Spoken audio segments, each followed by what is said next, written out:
In April of 2014, I was looking at the internet, and I saw some stories about Bundy and a ranch in Nevada. At first, I was just another story coming across the Facebook. I found it interesting, but that was about it. More stories started to come across, and around April 10th, I saw a video, and in that video, there was a group of people protesting. In the event a third-party call is detected, your call will be terminated without warning. There was a group of people trying to see inside a dump truck. And from the comments I was reading underneath the video, they thought that there was dead cows in this dump truck. And they were trying to see inside it. And one of the protesters, a woman, was standing next to a truck that was moving, and one of these BLM agents grabbed her by her waist and body slammed her into the dirt, into the rocks. And at that point, a man came into the frame with an ATV. I later found out that was her nephew, one of the Bundys. But he got in between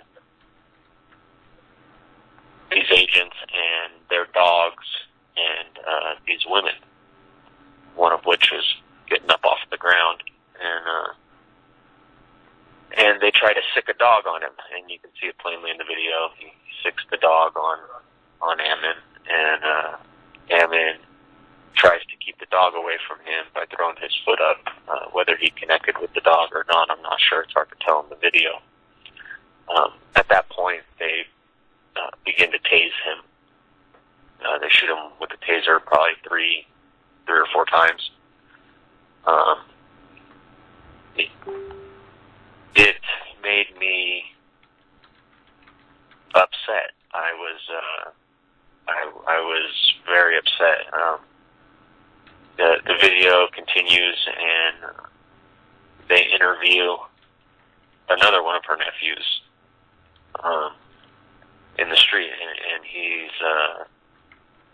darn near in tears, and he's talking about them being the aggressors and growing up on this road and needing help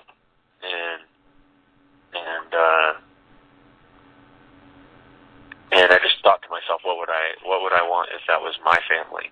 And I realized that, I was hoping that people show up to protest this heavy-handed nature. In the comments, I also found that they were talking about how there was no dead cows in the truck. This call is from an inmate facility. That it was water pipes and water troughs and stuff that this Bundy family had put in over the years, and that they had the water rights, and they had put in pipes and water troughs to water their stock. And the BLM was out there ripping it up. And, so to me, they were out there ripping up this private property. And there was talk of these court orders to collect the cows, but I didn't, understand why they were ripping up the private property. In the event a third-party call is detected, your call will be terminated without warning. I didn't understand why they were ripping up the private property. And so I was frustrated, and now I'm paying attention, and I see a video talking about the governor of Nevada and his opinion on the matter, and I also see this free speech zone, First Amendment area that they put up. As I'm researching this thing and looking into it, I find that they arrested one of Cliven's other sons for taking pictures on the side of the road, and they beat him up pretty good. I found a video of him speaking in an interview, and you can see his face is bruised up and kind of road rashed up a little bit, and talks about the dogs being sicked on him, and in this article video, there's also a picture of snipers. In the event a third-party call is detected, your call will be terminated without warning. There's also a picture of snipers on the hilltop above him in all black, and it was reported that these snipers were above him with crosshairs on him while he was being arrested. Basically arrested for not being in this free speech zone and First Amendment area, whatever you want to call it. And at that point, I was wondering what was happening in Nevada. In the video of Dave Bundy speaking about his arrest, he talked about how they let him loose the next day without any charges. So this reaffirmed what I was already thinking, which was, how are you going to charge somebody for standing on the side of the road taking pictures? Obviously, apparently, they didn't know how they were going to do that either. So I decided I was going to go down there and protest. As I was getting ready to go, I made it known that I was going down there to protest, and asked if anybody else wanted to come with me. Two of my friends decided they were going to go with me, and we were getting ready to head down there. And somebody sent me a message with a link to a Clark County administrator, Tom Collins. He was being interviewed by the news in Las Vegas area, and he said, anybody coming to support the Bundys better bring funeral money and a body bag. And I was pretty dumbstruck by the comment. I personally wasn't going to be intimidated into not exercising my First Amendment right. I had planned on going there and voicing my opinion on this First Amendment area, and being there with the other protesters that were gathering in Nevada. So at that time, I did look into the Nevada laws and found that it was an open carry state, and decided to arm myself, not knowing what was going on down there and how things were escalating by the day. I chose to be prepared for anything. And so we drove down to Nevada, and we got there, and that next morning, Saturday morning, the sheriff came to speak to the crowd. And the sheriff said a few things. He said that there was a press release that came out, and that they were ceasing their operation, taking their assets from Clark County, and basically that they were ceasing the operation, they were removing their assets from Clark County, and that was about it. While he was talking, somebody in the crowd asked, "What about the cows?" This call is from an inmate facility. And his answer was, we have to talk about how that's going to be safely accomplished. It was kind of vague looking back on it, but at the time we all thought that the cows were being released. They were going to open up the Gold Butte allotment that they had closed, and they were going to release the cows, and they were going to stop gathering them, and they were going to leave. That's what we thought. And so an hour went by. Cliven said some crazy stuff while the sheriff was on the stage about disarming the NPS, National Park Police, National Park Service. He was referring to a young man who had been shot in Red Rocks Park probably 2 weeks prior. He was an unarmed man who didn't pay his entrance fee and was traveling on the road there. I think he was mentally ill a little bit, but he was unarmed, and they shot and killed him. So, when Cliven said that the NPS should be disarmed by the county, and nobody thought that was really going to happen.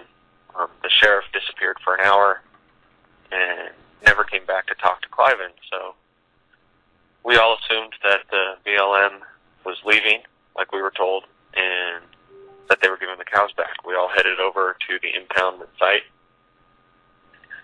and we're hanging out on the side of the interstate, and basically waiting to watch the cows come home. And at that time, I was standing on the side of the road, and a woman showed me through a telescope snipers up on a mesa top. What we thought was snipers up on a mesa top. And there's planes flying around.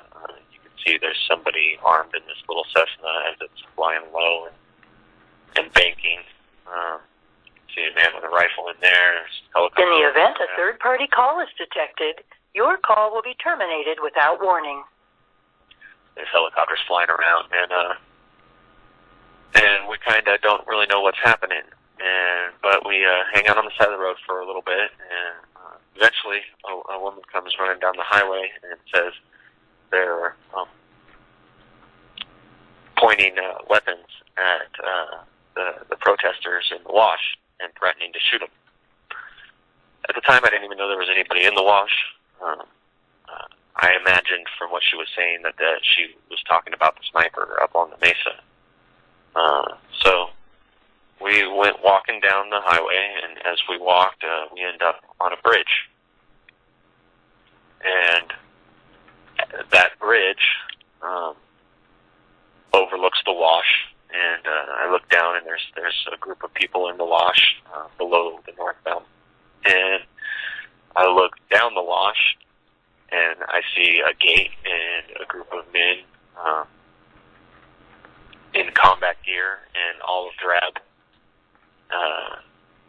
jumpsuits, and these guys had body armor and helmets and masks, and I wasn't sure who they were. At this point, somebody handed me a pair of binoculars, and I looked down there, and behind those guys I could see even more people, some in full camouflage with combat gear, body armor and helmets, and rifles, and then another group in plain clothes with body armor and rifles, and a lot of them were pointing their rifles down the wash at the protesters and at us on the bridge. Was confused. Everybody was pretty confused. We had thought the sheriff said that the BLM was leaving, so we weren't really sure who this group was. And more and more This call is from an inmate facility. More and more protesters ended up in the wash and started to approach the gate. They got about halfway there and stopped. And they were holding their signs and waving their flags, and these people continued to point guns at the protesters. And the protesters move up a little bit further and up a little bit further, and at the time, I didn't really know what was happening down there. I was too far away. I was about 200 yards. I hear them over the intercom say, we've been authorized to use lethal force. And at that time, I felt like the snipers had probably been green-lighted too. And in the event a third-party call is detected, your call will be terminated without warning. This group proceeded to move up to the gate with their hands up, and as they were moving up to the gate, I felt like they were going to be shot. I took cover on the bridge and waited and watched. At some point, all these men with their guns backed up, and one of the people in the crowd went over the gate with law enforcement that was there. Metro had come down into the wash, and I assumed that Metro made these guys with the guns back up and leave, and I felt safe enough to get up, and that's when I stood up, and we waited, and eventually the gate was removed while Metro Sheriff Department was right there, and Metro Sheriff Department escorted the cowboys up out of sight. Turned out to be where the cows were. In the event a third-party call is detected, your call will be terminated without warning. Turned out to be where the cows were, and they drove the cattle back out under the bridges and into the out onto the range, and that's basically what happened. I could get a lot more specific and detailed. But in the event a third-party call is detected, your call will be terminated without warning. At the time, that's what I knew, and that's how it happened. I know a lot more about the situation now, being detained and given Discover. I've watched a lot of video. I've watched a lot of pictures. But at the time, that's what I knew, and that was my reaction to the situation as I saw it. So I hope that helps clear up any questions. We've gone through trial once and got a hung jury. You have 1 minute remaining. In the event a third-party call is detected, your call will be terminated without warning. We went through trial once, got a hung jury, and got the majority on that jury to say that there was no crime committed, no conspiracy. As of right now, we're waiting for a calendar call, and we have another date set. So apparently they're gonna do it again, and I'm not sure how many times they're gonna take us to trial here, but that's where we're at. Thank you.